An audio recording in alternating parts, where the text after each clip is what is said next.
بسم الله الرحمن الرحيم. الحمد لله رب العالمين والعاقبة للمتقين والصلاة والسلام على سيد الأنبياء والمرسلين وعلى آله وصحبه أجمعين. أما بعد فقد قال سيدنا ومولانا محمد صلى الله تعالى عليه وآله وسلم: من سره أن يحب الله ورسوله أو يحبه الله ورسوله فليصدق حديثه إذا حدث وليؤدي أمانته إذا اؤتمن وليحسن جوار من جاوره. صدق رسول الله صلى الله عليه وسلم.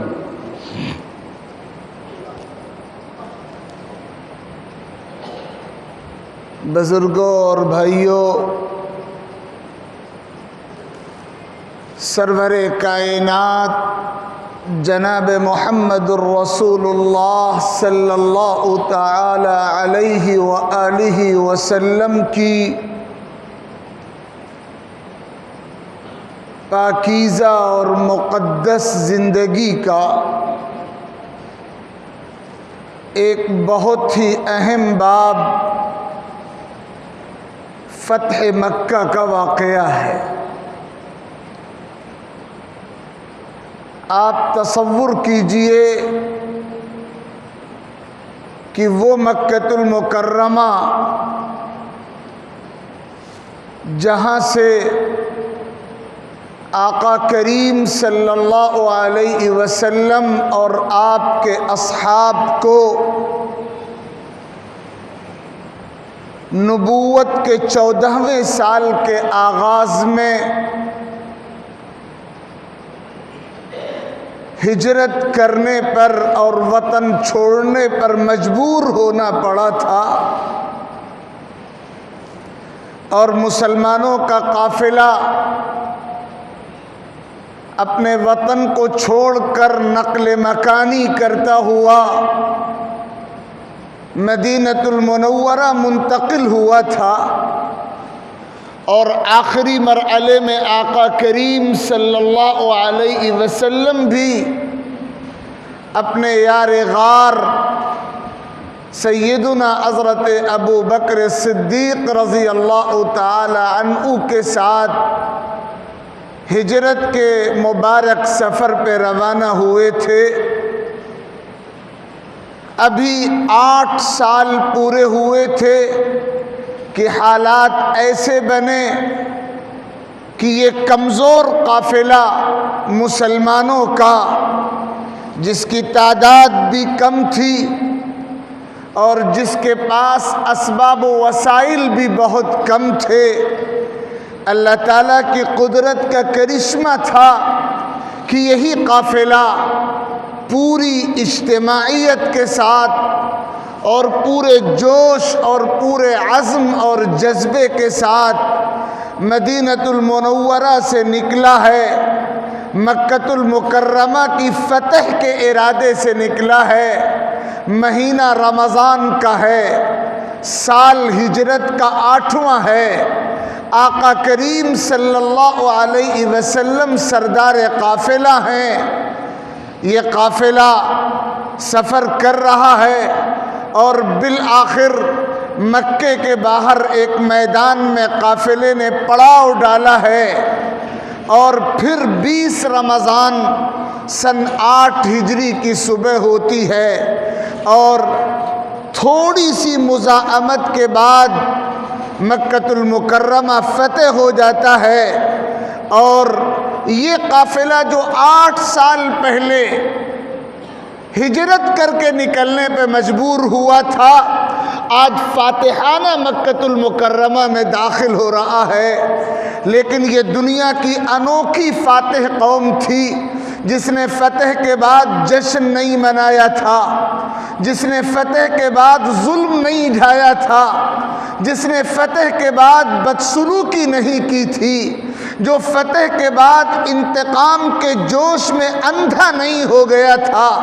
آقا کریم نے تو اعلان کر دیا تھا الیوم یوم المرحمہ، آج رحمت کا دن ہے۔ آپ کی زبان پر یہ صدا تھی الیوم یوم بر و وفا، آج حسن سلوک کا دن ہے۔ اور پھر دنیا کی تاریخ نے یہ حیرت ناک منظر بھی ریکارڈ کیا کہ آپ صلی اللہ علیہ وسلم نے حرم کعبہ کے صحن میں اس مرحلے میں جب آپ کے جانی دشمن آپ کے سامنے سر جھکائے ہوئے کھڑے تھے، ان میں وہ بھی تھے جنہوں نے آپ کے لیے زندگی اجیرن کر دی تھی، وہ بھی تھے جنہوں نے بے شمار صحابہ کو ستایا تھا، وہ بھی تھے جنہوں نے آپ کی راہوں میں کانٹے بچھائے تھے، وہ بھی تھے جنہوں نے آپ کا گلا گھونٹنے کی کوشش کی تھی، وہ بھی تھے جنہوں نے حق کی آواز خاموش کر دینے کی کوشش کی تھی، لیکن آپ نے محبت کا، رحمت کا، حسن سلوک کا، شان کریمی کا، وسعت ظرف کا مظاہرہ کرتے ہوئے ایک لمحے کی تاخیر کیے بغیر تمام دشمنوں کو خطاب کر کے فرمایا تھا لا تثریب علیکم اليوم، آج تم پر کوئی مؤاخذہ اور ملامت نہیں ہوگی، ہم تم کو اللہ کی رضا کے لیے معاف کرتے ہیں۔ دنیا کی تاریخ میں اپنے دشمنوں کے ساتھ، جانی دشمنوں کے ساتھ، بدترین دشمنوں کے ساتھ، ان دشمنوں کے ساتھ جنہوں نے ظلم کرنے میں کوئی کسر نہ چھوڑی ہو، ان دشمنوں کے ساتھ جنہوں نے ناطقہ بند کرنے میں کوئی دریغ نہ کیا ہو، ان دشمنوں کے ساتھ جنہوں نے ستم ڈھانے میں ادنی درجے کا تخلف نہ کیا ہو، جنہوں نے جانی نقصان بھی پہنچایا ہو، مالی نقصان بھی پہنچایا ہو، نفسیاتی طور پر بھی ٹارچر کیا ہو، دماغی طور پر بھی صدمے دیے ہوں، ایسے دشمنوں کے ساتھ حسن کا، محبت کا اور وفاداری کا اور رحمت کا اور معاف کر دینے کا اور عفو درگزر کا یہ سلوک صرف جناب رسول اللہ صلی اللہ علیہ وسلم کا وہ کردار ہے جو آپ کی نبوت کی، آپ کی رسالت کی، آپ کی پیغمبری کی اور آپ کے سب سے عظیم انسان ہونے کی سب سے کھلی ہوئی دلیل ہے۔ اللہ اپنے نبیوں کے علاوہ کسی کو ایسا ظرف عطا نہیں کرتا، اور یہ ظرف اس نبی کو عطا ہوا تھا جو انبیاء کا امام تھا، جو رسولوں کا سرتاج تھا، جو پیغمبروں کے قافلے کا سردار تھا، اور جس کو اس کائنات میں اللہ نے سب سے افضل ہستی بنا کر پیدا کیا تھا، اور ان کے ذریعے پوری کائنات کے لیے روشن نمونہ منتقل کیا جانا تھا۔ جب آقا کریم صلی اللہ علیہ وسلم کا یہ کردار سامنے آتا ہے تو پھر یہ تصویر ہمارے لیے بھی ہے اور یہ تصویر غیروں کے لیے بھی ہے۔ غیروں کے لیے تصویر یہ ہے کہ تم جس اسلام کو مطعون کرتے ہو، تم جس دین کو مورد الزام ٹھہراتے ہو، اور تمہارے دماغوں میں جس اسلام کے حوالے سے مغالطوں کی اور غلط فہمیوں کی دبیز پرتیں لگی ہوئی ہیں، ذرا کردار دیکھو اس دین کے علمبردار کا، ذرا کردار دیکھو اس اسلام کے اولین نمائندے جناب رسول اللہ صلی اللہ علیہ وسلم اور ان کے اصحاب کا، اور سیکھو محبت کسے کہتے ہیں، سیکھو ہمدردی کیا ہوتی ہے، سیکھو دوسروں کو معاف کر دینے کی ادا کیا ہوتی ہے، اور پتہ لگاؤ کہ وسعت ظرف کیا ہوتی ہے، سینہ کتنا چوڑا ہونا چاہیے، دل میں کتنی کشادگی ہونی چاہیے، اور رحمت کے جذبات کیسے اندرون میں موجزن ہونے چاہیے۔ یہ کردار غیروں کے لیے ہے، اور پھر ہمارے لیے بھی یہ کردار ہے۔ ہم نام لیوا ہیں محمد عربی صلی اللہ علیہ وسلم کے، ہم غلام ہیں آقا مدنی کے، ہماری نسبت ان کی ذات والا صفات کی طرف ہے، اور اس نسبت میں ہم ہزار بار فخر کرتے ہیں، اور یقیناً فخر و شکر کا مقام ہے، لیکن ذرا ہم کو کبھی اپنے کردار کے اندرون میں بھی جھانکنا چاہیے کہ ہمارا اپنا طرز عمل کیا ہے ان لوگوں کے ساتھ جن سے ہماری مخالفتیں ہو جاتی ہیں، ان لوگوں کے ساتھ جن سے ہماری ناچاقیاں ہو جاتی ہیں، ہمارا جھگڑا اپنے بھائی سے ہو، ہمارا جھگڑا خاندانی سسٹم کے تحت ہو، ہمارا جھگڑا کاروباری بنیاد پر ہو، اپنوں کے ساتھ ہو، غیروں کے ساتھ ہو، سماجی اور معاشرتی زندگی میں ناچاقیوں کے موقع بار بار آتے ہیں، لیکن کیا ہمارا کردار آقا کریم کے کردار کے مطابق ہوتا ہے؟ کیا ہم وسیع الظرفی کا وہ مظاہرہ کر پاتے ہیں؟ کیا ہم رحمت و محبت کا وہ مظاہرہ کر پاتے ہیں؟ کیا ہم کھلے دل سے معاف کر دینے کا وہ کردار پیش کر پاتے ہیں؟ کیا ہم اپنے سینوں میں اتنی وسعت رکھ پاتے ہیں کہ دوسروں کے جرموں کو معاف کرنے کا حوصلہ ہم میں ہو جائے، ہمارے ماتھے پہ شکن نہ آئے دوسروں کے مظالم کو معاف کر دینے اور ان کی بدسلوکیوں کو درگزر کر دینے کے عمل میں؟ یہ ہمارے لیے سبق ہے، یہ ہمارے لیے میسج ہے، یہ ہمارے لیے پیغام ہے۔ اگر تم محمد الرسول اللہ صلی اللہ علیہ وسلم کے غلام ہو تو ان کے کردار کی نقل اتارنا سیکھو کہ انہوں نے اپنوں کو کیسے معاف کیا اور غیروں کو کیسے معاف کیا اور دوسروں کی طرف سے پہنچنے والی زیادتیوں کو کیسے انگیز کیا۔ یہ ہمارے لیے سب سے روشن نمونہ ہے فتح مکہ کا یہ واقعہ، اور جانی دشمنوں کے ساتھ آپ کے حسن سلوک کا یہ مظاہرہ ہمارے لیے اپنے اندر بہت سی نصیحتوں کے عبرتوں کے پہلو رکھتا ہے۔ اللہ کرے کہ ہم ان نصیحتوں کو سمجھ کر عمل کا جذبہ اپنی زندگیوں میں پیدا کرنے والے بن جائیں۔ فتح مکہ کے بعد حضور اکرم علیہ الصلاۃ والسلام کی مبارک سیرت کا ایک اہم حصہ تبوک کا وہ غزوہ ہے جو ہجرت کے 9ویں سال میں پیش آیا، اور رومی طاقتوں کی طرف سے مقابلہ کرنے اور پچھاڑ دینے اور اسلام کے مشن کو ناکام کر دینے اور پست کر دینے کی جو باتیں آقا کریم صلی اللہ علیہ وسلم تک مختلف ذرائع سے پہنچ رہی تھی، آقا کریم صلی اللہ علیہ وسلم نے صحابہ کرام کے مشورے کے بعد ایک زبردست فوج تیار فرمائی، اور مدینے کے تمام مسلمانوں کے لیے جو معذور نہ ہوں، جو بیمار نہ ہوں، بالغ مرد ہوں، ان کے لیے اس غزوے میں شرکت کو کمپلسری اور لازمی قرار دیا۔ یہ انتہائی حساس مہم تھی، یہ انتہائی اہم معاذ تھا، اور ہزار صحابہ کا قافلہ آپ کے جلوں میں سخت گرمی کے موسم میں اس صورتحال میں جب کھجور کے پھل پکنے اور ٹوٹنے کے قریب تھے اور گویا کی سیزن تھا مدینے کے کاروباریوں کے لیے، لیکن اس عالم میں صحابہ نے حضور کے ساتھ سفر کیا،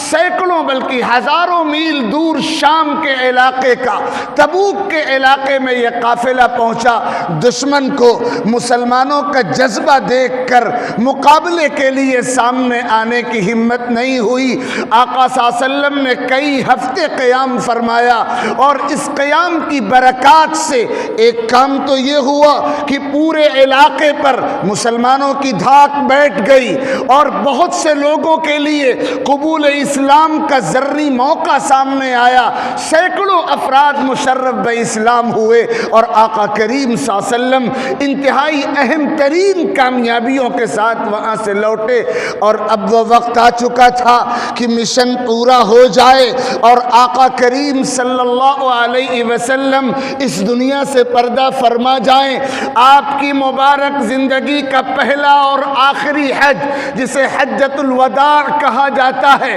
اس کا موقع آیا۔ آقا کریم صلی اللہ علیہ وسلم ہجرت کے 10ویں سال میں، ہجرت ہجرت کے 10ویں سال میں ذی قعدہ کی 25 تاریخ کو ظہر کی نماز مسجد نبوی میں ادا کرنے کے بعد بڑے قافلے کے ساتھ حجۃ الوداع کے ارادے سے نکلے ہیں، اور تھوڑے سے سفر کے بعد وہ میقات جو مدینے سے مکے کے راستے میں مدینے سے نکلتے ہی آتی ہے، ذوالحلیفہ، جسے آج ابیار علی کہا جاتا ہے، وہاں یہ قافلہ پہنچا، اور عصر کی نماز سے لے کر اگلی صبح فجر کی نماز تک 4 نمازیں وہاں آقا کی اقتداء میں ادا کی گئیں۔ قافلہ بڑھتا گیا، مکہ پہنچتے پہنچتے اس قافلے میں 1.25 لاکھ افراد شامل ہو گئے تھے، اور پھر آقا کریم صلی اللہ علیہ وسلم 26 ذی قعدہ کی صبح کو فجر کی نماز ادا کرنے کے بعد